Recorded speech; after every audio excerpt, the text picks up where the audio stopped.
আসসালামু আলাইকুম দাদুরা, কি খবর? কেমন আছেন? নিশ্চয়ই ভালো আছেন। আমিও আছি, আলহামদুলিল্লাহ ভালো আছি। দাদুরা, মোরা যারা লেখাপড়া করছি হেরা কিন্তু সকাল বেলায় ঘুম দিয়ে উঠছি খুব ভোরে। হ্যাঁ, উঠে হাত মুখ ধুইয়া, ঠিক আছে, এরপর কিন্তু লেখাপড়া করছি। আবার কি সারাদিন খেলাইছি, হ্যাঁ, এই জায়গায় ও জায়গায় দৌড়াদৌড়ি করছি, বন্ধু বান্ধবের লাগে আড্ডা দিছি। এরপর যেই সন্ধ্যাটা হইছে সাথে সাথে কিন্তু পড়তে বইছি। ঠিক আছে, 2-3 ঘন্টা পড়ার পর সুন্দর করে খাইছি। এরপর কি করছি, হ্যাঁ, টিভিতে যদি কোনো অনুষ্ঠান টনুষ্ঠান থাকে কিন্তু হেডে দেখছি। এরপর কিন্তু ঘুমাইছি, তাড়াতাড়ি ঘুমাইছি, তাড়াতাড়ি উঠছি। এখন পোলাপানরা মোটামুটি কোনো বইয়ের ধারে নাই। ঠিক আছে, সারাদিন ঘুরবে, সারাদিন মোবাইলে, হ্যাঁ, সেটিং করবে, নাহলে গেম খেলবে। ঠিক আছে, আর রাত ভরিয়া সজাগ থাকবে, দিন ভরিয়া ঘুমাইবে। যাই হোক, এটা হলো পাশ্চাত্য যে দেশ, এই কৃষ্টি কালচার আমাদের হাতে হাতে, হ্যাঁ, মানে মোটামুটি দামের ভিতরে, হ্যাঁ, আমরা একটা কি সুন্দর ডিভাইস পাইতেছি। ডিভাইসে সারা বিশ্ব থাকে ওর ভিতরে। ঠিক আছে, আমরা এখন যেরকম জানতে আছি আবার ওইরকম কিন্তু অলস হয়ে যাইতে আছি। ঠিক আছে, এখন কথা কিন্তু এইখানে না, কথা কিন্তু আমার একটা অন্য জায়গায়। অন্য জায়গায় হইলো, আমরা যে এই যে এতদিন লেখাপড়া করছি, আমাকে বইতে এই যে দেয়নি কিন্তু একটা ক্লাস 5-এর বই। এই বইতে এই প্রথমেই কিন্তু মানচিত্র থাকে। ঠিক আছে, এই আমাদের পতাকা থাকে আর কি, পতাকা থাকে। এরপর কি থাকে, আমাদের জাতীয় সঙ্গীত থাকে, যেন আমরা আমাদের দেশটারে ভালোবাসতে পারি।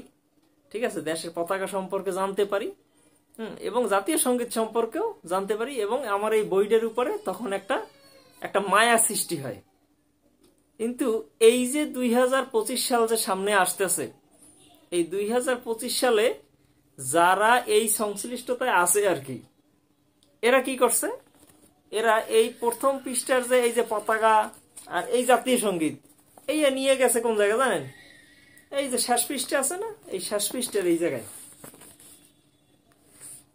এখন কোন এরা কি আসলে কোনো কিছু খাইছে না অন্য জায়গায় দিয়ে সেই জায়গায়, হ্যাঁ, চেয়ার দখল দিয়ে বসে রয়েছে? এই জিনিসটা আমি বুঝি না। একটা দেশের যে গতানুগতিক নিয়ম, এটা তো আসলে রাতারাতি চেঞ্জ করা যায় না। ঠিক আছে, আপনি একটা কি করছেন, একটা প্যান্ট পরছেন, প্যান্টের, ঠিক আছে, সামনের যে জিপার চেইন, এটা কিন্তু সবসময় সামনেই থাকে।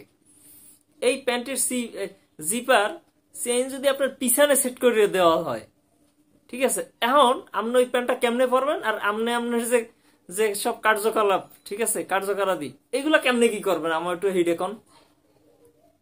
যারা, হ্যাঁ, এই বই ছাপার দায়িত্বে আছে কিংবা যারা এই বইয়ের দায়িত্বে আছে আর কি, হ্যাঁ, এরা কোনো কিছু খাইছে না কি করছে এটা আমি জানি না। কিন্তু যদি এইরকমই হয় যে এই এর প্রথম পৃষ্ঠার যে পতাকা আর আর হইলো জাতীয় সঙ্গীত, এটা যদি শেষের দিকে নিয়ে যায়, তাইলে এমনিও যা বাচ্চা কাচ্চা গুড়েগারা যারা আছে, হ্যাঁ, লেখাপড়ার প্রতি জায়গা, হ্যাঁ, কি মন আছে, এটা তো আমরা সবাই এখন দেখতে আছি। তখন এই দেশের প্রতি তখন মায়া কোথায় যাইবে, কি করবে, এটা আল্লাহ মাবুতি জানে। আর আপনারা একটু অনুধাবন করেন যে এই জিনিসটা কেমন হয়। ঠিক আছে, এই বই, হ্যাঁ, বইয়ের যে সংশ্লিষ্ট যেসব কর্মকর্তারা আছে তাদেরকে বলবো যে যেভাবে আমরা প্রথম থেকেই দেখে আসতেছি পতাকা এবং জাতীয় সঙ্গীত বইয়ের প্রথম দিকেই থাকে, ওইটা জানি সেইখানেই রাখা হোক। ঠিক আছে, এমনিও দেশের পরিস্থিতি ভালো না। দ্বিতীয় কথা হইলো, ছাত্র সমাজ এখন বর্তমানে যেমন একটা অবস্থা, জানি তারা লেখাপড়া না করিয়ে পাশ করতে চায়। এরপরে যদি এখন এই দেশের মান সম্মান, দেশের যদি কোনো জিনিস, সেটা যদি একেবারে বইয়ের পিছনে নিয়ে যায়, তাইলে এটা বই থেকে উড়াই দেওয়াই ভালো। এটা আর বইয়ের আর দরকার নাই। ঠিক আছে, গতানুগতিক আমরা যেটা দেখে আসতেছি সেটা যদি পরিবর্তন হয়, তাইলে টোটালি বাদ দিয়ে দেওয়াই ভালো।